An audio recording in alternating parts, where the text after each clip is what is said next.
चलो, कार्यानुसार व्यवस्था तंत्र में सर्वोच्च सत्ता मुख्य अधिकारी पासे होय छे। सर्वोच्च सत्ता कोनी पासे होय छे? मुख्य अधिकारी पासे। उपरना चार्ट उपरनी व्याख्या उपरना जे आलेख है चार्ट है एना चार्ट में जणाव्या अनुसार एकम ने 2 विभाग में वहेंचवामां आव्युं छे। दरेक विभागनी कार्योनी यादी नक्की करी तेना आधारे कार्यना भागों नक्की करी जुदा जुदा जवाबदार अधिकारीओने सत्ता सोंपणी करवामां आवी छे। उपरना चार्ट में जणाव्या अनुसार एकम ने 2 विभाग में वहेंचवामां आव्या छे। एक तो वहीवट विभाग ने एक कारखाना विभाग, बराबर ने? दरेक विभागना कार्योनी यादी नक्की करी तेना आधारे कार्यना भागों नक्की करी जुदा जुदा जवाबदार अधिकारीओने सत्ता सोंपणी करवामां आवे छे। आ माटे दरेक अधिकारी एकमना दरेक कर्मचारीने तेना कार्य अंगे हुकम आपी शके छे अने आ माटे दरेक अधिकारी एकमना दरेक कर्मचारीने कार्य अंगे हुकम आपी शके छे। आ प्रकारना व्यवस्था तंत्रनी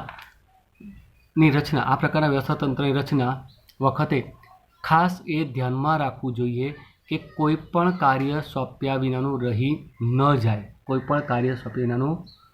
जाए अने कोई कार्यनी सोंपणी 2 वार थाय नहीं, बेवडाय नहीं। जे धंधानी एकमोमां कार्योनुं स्वरूपमां वधु विभिन्नता जोवा मळती होय तेवा एकमो माटे आ प्रकारनुं व्यवस्थातंत्र अनुकूळ छे। त्यार पछी आपणे वात करीए वैदिक व्यवस्थातंत्र। आपणे अत्यार सुधी जे व्यवस्थातंत्रनी वात करी एमां रैखिक व्यवस्थातंत्र एटले के लश्करी व्यवस्थातंत्र, त्यारबाद बीजी वात करीए आपणे ए कार्यानुसार व्यवस्थातंत्र। हवे वात करीए आपणे वैदिक व्यवस्थातंत्र। एकमना संचालको द्वारा निश्चित ध्येयने सिद्ध करवा माटे व्यक्ति अने कार्य वच्चेना संबंधोनुं जे विधिसर रीते माळखुं छपाय छे तेने वैदिक व्यवस्थातंत्र कहे छे। एकमना संचालको द्वारा निश्चित ध्येयने सिद्ध करवा माटे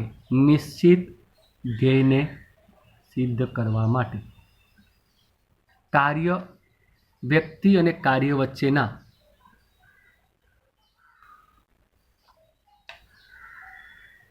कार्य वच्चेना संबंधोनुं जे विधिसर कायदेसर रीते माळखुं स्थापाय छे अथवा रचाय छे तेने वैदिक व्यवस्थातंत्र कहे छे। रैखिक व्यवस्थातंत्र तेमज कार्यानुसार व्यवस्थातंत्र ए वैदिक व्यवस्थातंत्रनो एक प्रकार ज छे। रैखिक व्यवस्थातंत्रनी वात करो कि कार्यानुसार व्यवस्थातंत्र ए वैदिक व्यवस्थातंत्रनो प्रकार ज छे। आ प्रकारना व्यवस्थातंत्रमां कार्यनी जवाबदारी निभाववा जरूरी सत्ता सोंपाय छे। आ प्रकारना व्यवस्थातंत्रमां कार्यनी जवाबदारी निभाववा जरूरी सत्ता सोंपाय छे, जेमां सत्ता सोंपणी अंगे उपरी अने ताबेदारोनी बाबतो सुस्पष्ट होय छे। आ प्रकारना व्यवस्थातंत्रमां कार्यनी जवाबदारी निभाववा जरूरी सत्ता सोंपवामां आवे छे अने ए सत्ता सोंपणी अंगेनी उपरी अने ताबेदारोनी बाबतो सुस्पष्ट होय छे, ચોખ્ખી હોય છે, ક્લિયર હોય છે।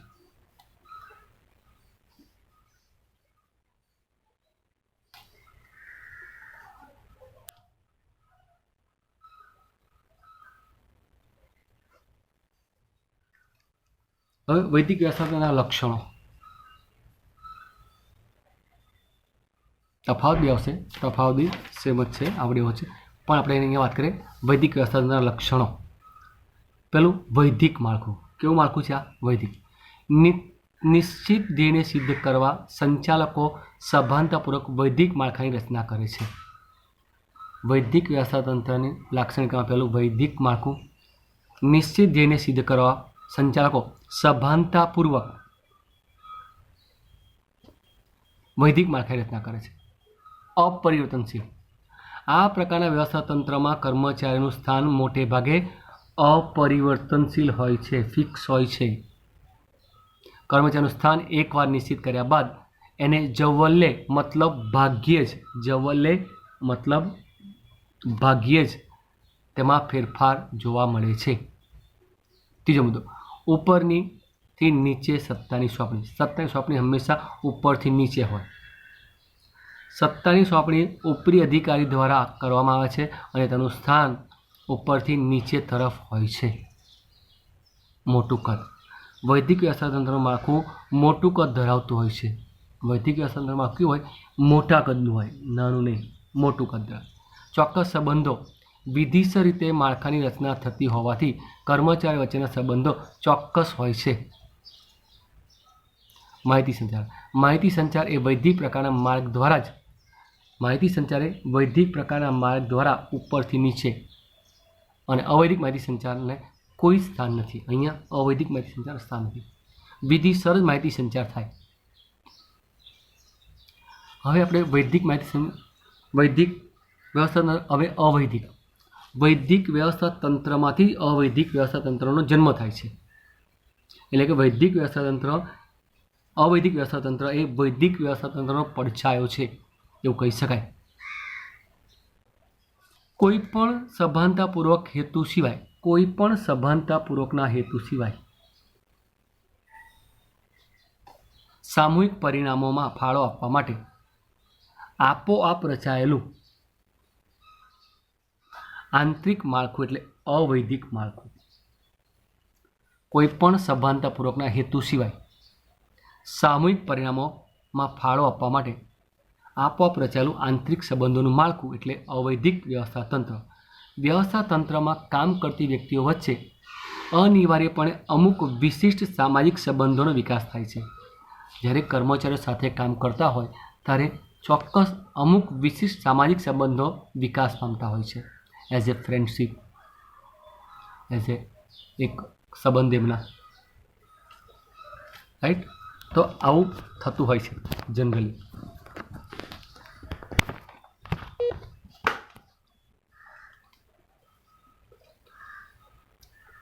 આ સંબંધો વ્યવસ્થા તંત્રમાં કુદરતી કે અવૈધિક રીતે ઉદ્ભવે છે. આ સંબંધો ક્યાં જનરલી કુદરતી અને અવૈધિક રીતે ઉદ્ભવે છે. આવા સંબંધોની સ્થાપના કરવામાં આવતી નથી. આવા સંબંધો કંઈ બનાવવામાં ના આવે, નેચરલી બની જાય. તેથી વૈદિક વ્યવસ્થા તંત્રની જેમ તેનો નકશો બનાવી શકાતો નથી, કારણ કે કુદરતી સંબંધો છે, ગમે ત્યારે બની શકે. એટલે વૈદિક વ્યવસ્થા તંત્રની જેમ આનો નકશો બનાવી શકાય નહીં, એનું કોઈ આયોજન થઈ શકે નહીં. અવૈદિક વ્યવસ્થા તંત્ર એ વૈદિક વ્યવસ્થા તંત્રનો પડછાયો છે. વૈદિક વ્યવસ્થા તંત્ર જ વૈદિક વ્યવસ્થા તંત્રમાં જ તેનો ઉદ્ભવ થાય છે. અવૈદિક વ્યવસ્થા તંત્ર એ વૈદિક વ્યવસ્થા તંત્રનું પૂરક છે, હરીફ નહીં, પૂરક. જ્યાં વૈદિક વ્યવસ્થા તંત્ર રચાય ત્યાં ઓટોમેટિક અવૈદિક વ્યવસ્થા તંત્રનો ઉદ્ભવ થાય છે ને એટલા માટે એ પૂરક છે.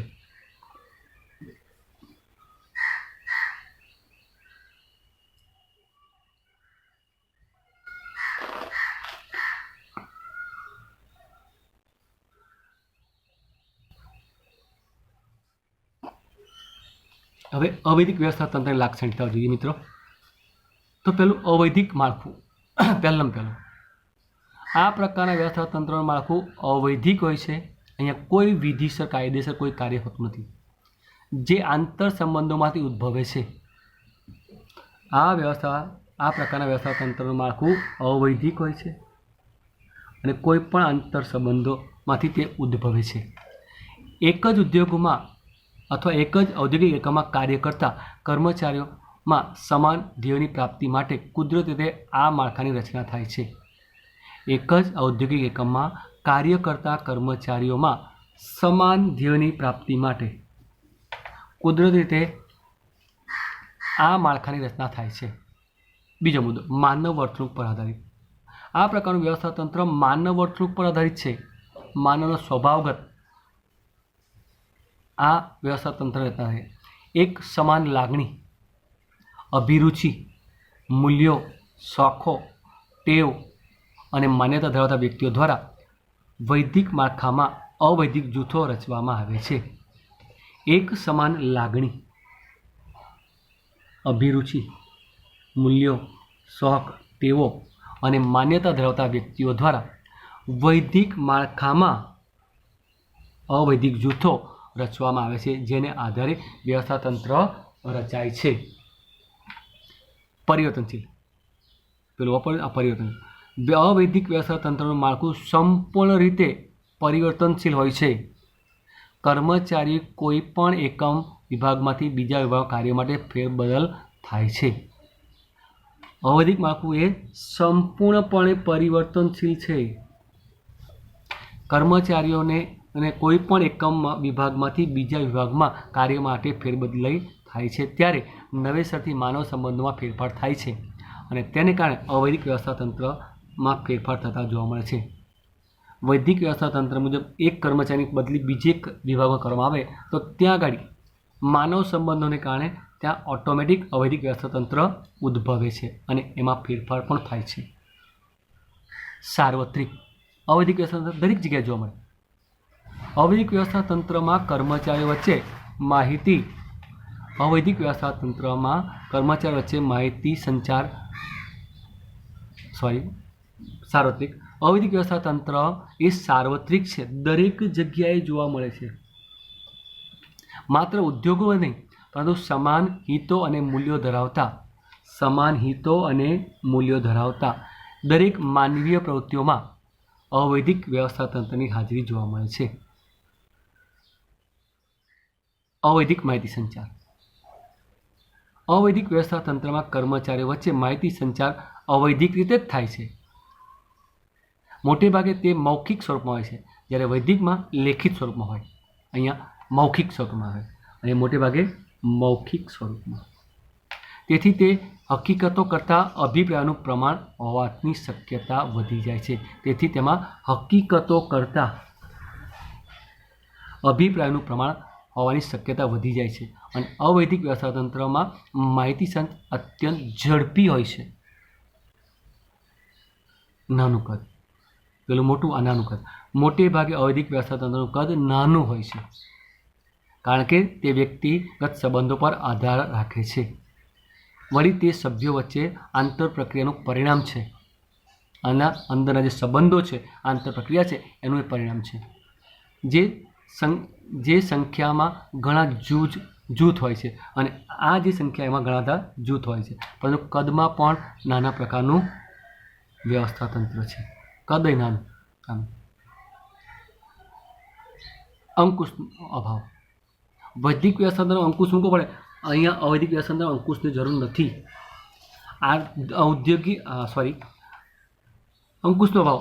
અવૈધિક વ્યવસ્થા તંત્રમાં કર્મચારીઓની પ્રવૃત્તિ ઉપર વિધિવત કાયદેસર રીતે અંકુશ રાખી શકાતો નથી.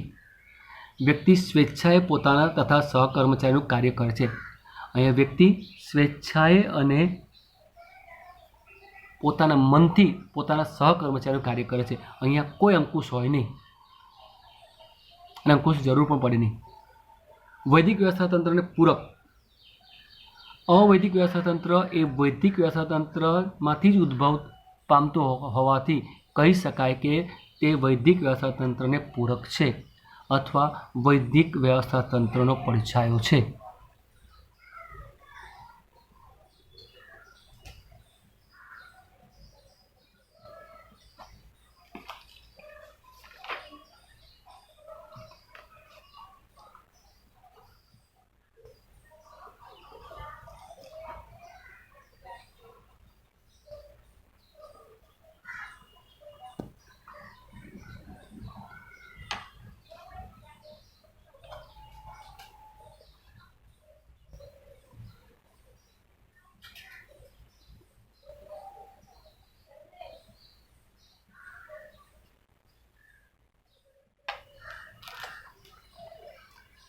આધુનિક સમયમાં વૈદિક વ્યવસ્થા તંત્ર અવૈધિક વ્યવસ્થા તંત્રનું મહત્ત્વ વધતું જાય છે. આધુનિક જે સમય છે એમાં અવૈધિક વ્યવસ્થા તંત્રનું મહત્ત્વ વધતું જાય છે. ઔદ્યોગિક ઝઘડા ઓછા અને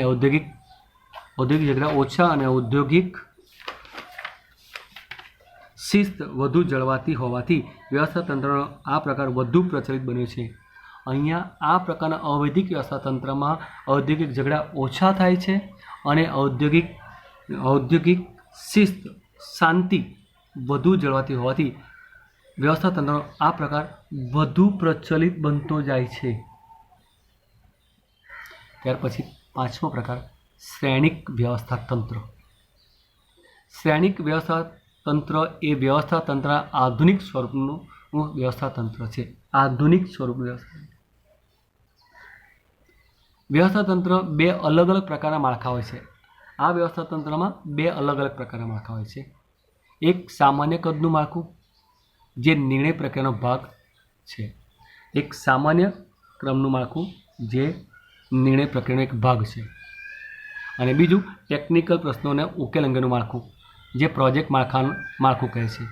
આ બંને માળખાઓના સંયોજનથી ઉદ્ભવતા વ્યવસ્થા તંત્રને શ્રેણિક વ્યવસ્થા તંત્ર કહે છે.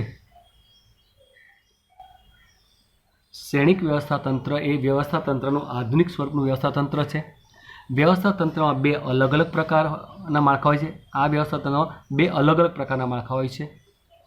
એક સામાન્ય ક્રમનું માળખું જેને નિર્ણય પ્રક્રિયાનો ભાગ છે, અને બીજું ટેકનિકલ પ્રશ્નોના ઉકેલ અંગેનું માળખું જે પ્રોજેક્ટ માળખું કહે છે. આ બંને માળખાના સંયોજનથી ઉદ્ભવતા વ્યવસ્થા તંત્રને શ્રેણિક વ્યવસ્થા તંત્ર કહે છે.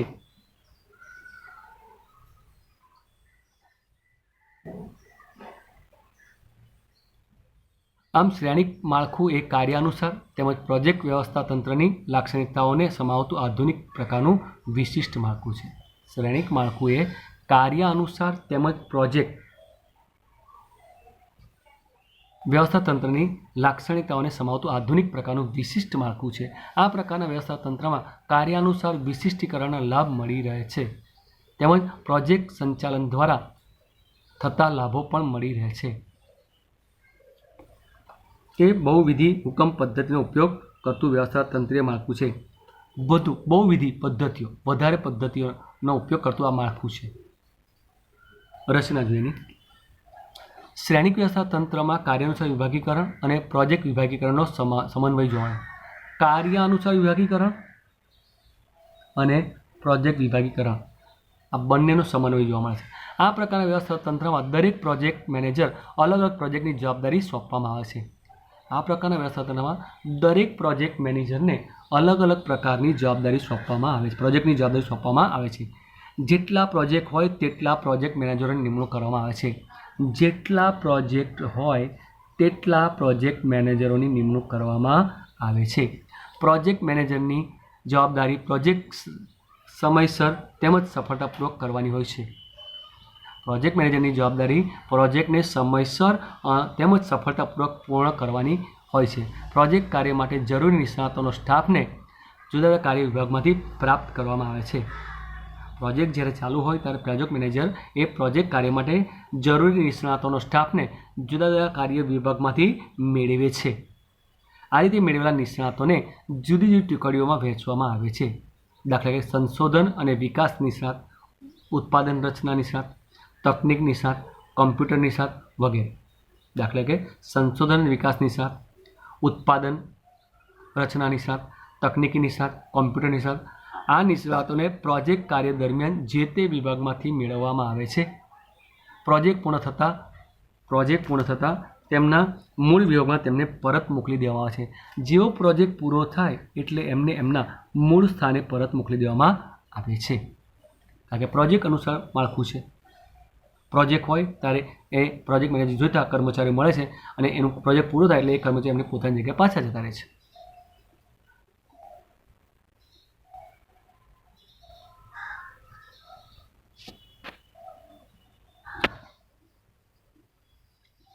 અહીંયા એનું માળખું આપેલું છે શ્રેણિક વ્યવસ્થા તંત્ર, બરાબર. એમાં જનરલ મેનેજર અને પ્રોજેક્ટ મેનેજર જો બે છે. જનરલ મેનેજર આથી જે ઉત્પાદન, ખરીદ, ઇજનેર અને સંશોધન વિકાસ અધિકારીઓ હોય. એ જ પ્રમાણે જનરલ મેનેજરની સાથે પ્રોજેક્ટ મેનેજર હોય. એમાં પ્રોજેક્ટ નંબર 1 હોય તો એના પ્રોજેક્ટ મેનેજરો, પ્રોજેક્ટ 2 નંબર હોય તો એના પ્રોજેક્ટ મેનેજર સંચાલક, પ્રોજેક્ટ નંબર 3 એના સંચાલક એટલે મેનેજરો, પ્રોજેક્ટ મેનેજરો. અને આ મેનેજરોની જરૂર પડે ઉત્પાદન વિભાગમાંથી, ખરીદ વિભાગમાંથી, ઇજનેરી વિભાગમાંથી, સંશોધન અને વિકાસ વિભાગમાંથી જોઈતા વિશિષ્ટ જ્ઞાન ધરાવતા વ્યક્તિઓ મેળવે છે. અને જ્યાં પ્રોજેક્ટ પૂરો થાય છે ત્યાં એ લોકો પોતાના વિભાગમાં પાછા ચાલી જાય છે. હવે ગવર્મેન્ટ આ જ સિસ્ટમ કરે. સરકાર હવે નવી ભરતી ઓછી કરે છે અને એ એકમોનું કામ, દાખલા કે કોમ્પ્યુટર વર્ક તો કોમ્પ્યુટર હવે એ સરકાર આપણી ગુજરાત ગવર્મેન્ટ ને ભારત સરકાર હવે આ કામ એ પ્રોજેક્ટ દ્વારા લોકોને આપી દે છે અને પ્રોજેક્ટ પૂરો થાય એટલે પછી એને લાગે કે યોગ્ય છે, સરકાર એને લંબાવે છે, પછી પાછું પ્રોજેક્ટ પતી જાય લાગે કે 2 વર્ષ 3 વર્ષ થઈ ગયા તો એને પ્રોજેક્ટ બદલી નાખે, નવા પ્રોજેક્ટને નવા વ્યક્તિને સોંપી દેવામાં આવે. સરકાર હવે કર્મચારીઓ પગાર આપવા ઈચ્છતી નથી. પ્રોજેક્ટ આપીને પ્રોજેક્ટ મેનેજરો જે ચૂકવવું એ ચૂકવે. આ શ્રેણિક વ્યવસ્થાતંત્ર આધુનિક સમયનું શ્રેષ્ઠ વ્યવસ્થાતંત્ર છે. ઉપરના ચાર્ટ પરથી સ્પષ્ટ જણાય છે કે શ્રેણિક વ્યવસ્થાતંત્રમાં સત્તાનો પ્રવાહ બેવડો છે, ઉપરથી અને પ્રોજેક્ટ મેનેજર તરફથી. જેમ કે જનરલ મેનેજર તરફથી વિવિધ વિભાગો તેમજ વિવિધ પ્રોજેક્ટના સંચાલકો ઉપર નીચે તરફ સીધી રેખામાં સત્તાનું વહન કરવામાં આવે છે. ડાબી બાજુએ તે પણ દર્શાવવામાં આવ્યું છે કે દરેક પ્રોજેક્ટ મેનેજરને પ્રોજેક્ટ મેનેજર સ્વતંત્ર રીતે કાર્ય કરે છે. દરેક પ્રોજેક્ટ મેનેજર એનું કાર્ય અલગ સ્વતંત્ર રીતે કરી શકે છે, એને કોઈ ડિસ્ટર્બન્સ નહીં. જે માટે જરૂરી જો એમ લોકો નિષ્ણાતની જરૂર પડે તો જે તે વિભાગમાંથી એમને મેળવી શકે છે, એ વ્યક્તિને પ્રાપ્ત કરી શકે છે પ્રોજેક્ટ મેનેજર. આ રીતે વ્યવસ્થાતંત્રમાં શ્રેણિક રચના થાય છે જ્યાં ટેકનોલોજી અને કામગીરી બંને મહત્ત્વની હોય એવા સંજોગોમાં સમન્વય કરવાનું આવશ્યક બને છે. ત્યાં આ પ્રકારનું વ્યવસ્થાતંત્ર સૌથી શ્રેષ્ઠ સાબિત થાય છે. જ્યાં ટેકનોલોજી પણ ધ્યાનમાં રાખવાની છે, જ્યાં કામગીરીને પણ ધ્યાનમાં રાખવાની છે, ત્યાં આવા પ્રોજેક્ટ મેનેજર દ્વારા શ્રેણિક વ્યવસ્થાતંત્ર દ્વારા કામ વધુ શ્રેષ્ઠ થાય છે. માટે એને આધુનિક વ્યવસ્થાતંત્રનું માળખું કહેવામાં આવે છે.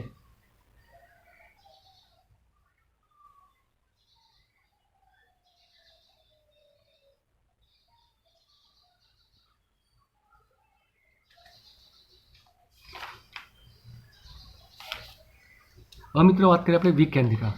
કેન્દ્રીકરણ એટલી બધી સત્તા પોતાની પાસે રાખવી. વિકેન્દ્રીકરણ સત્તા અને જવાબદારીની લોકોને સોંપણી કરવું. વિકેન્દ્રીકરણ સત્તા અને જવાબદારી સોંપવાથી કામ પતતું નથી. જે તે અધિકારીનું ઉત્તરદાયિત્વ રહે છે, એના માટે જવાબદાર રહે છે. કામનો ભાર હલકો થાય છે, કામ બીજાને સોંપી શકાય છે, જવાબદારી બીજા પર, પણ એનું ઉત્તરદાયિત્વ એ ઓછું થતું નથી. બરાબર. ચાલો, વિકેન્દ્રીકરણ. વ્યવસ્થાતંત્રનો અભ્યાસ કરી નીચેની 2 બાબતો સ્પષ્ટ થાય છે. કેટલીક ધંધાકીય એકમો એવા હોય છે જેમાં માત્ર ઉચ્ચ સપાટીએ જ સત્તા કેન્દ્રિત હોય છે. વ્યવસ્થાતંત્રનો આપણે જે 5 વ્યવસ્થાતંત્રનો અભ્યાસ કર્યો એના પરથી અમુક બાબતો સ્પષ્ટ થાય છે કે કેટલાક ધંધાકીય એકમો એવા હોય છે કે જેમાં માત્ર ઉચ્ચ સપાટીએ સત્તા કેન્દ્રિત હોય છે. ઉચ્ચ સપાટી દ્વારા જ મોટાભાગના નિર્ણયો લેવામાં આવતા હોય છે. બીજો મુદ્દો, કેટલાક ધંધાકીય એકમો દરેક સપાટીએ કામ કરતા કર્મચારીઓને અમુક નિર્ણય લેવાની સત્તા આપવામાં આવે છે. કેટલાક ધંધાકીય એકમો એવા છે કે દરેક સપાટીએ કર્મચારીઓને અમુક નિર્ણય લેવાની સત્તા આપવામાં આવે છે. તેઓ તેમના કાર્યના સંદર્ભમાં યોગ્ય નિર્ણય લેવા માટે સ્વતંત્ર હોય છે. આ 2 પ્રકારના. પ્રથમ પ્રકારના વ્યવસ્થાતંત્ર સત્તા ઉચ્ચ સપાટીએ કેન્દ્રિત થતી હોવાથી તેને કેન્દ્રીકરણ કહેવાય. પ્રથમ પ્રકારના વ્યવસ્થાતંત્રમાં સત્તા ઉચ્ચ સપાટીએ કેન્દ્રિત થતી હોવાથી તેને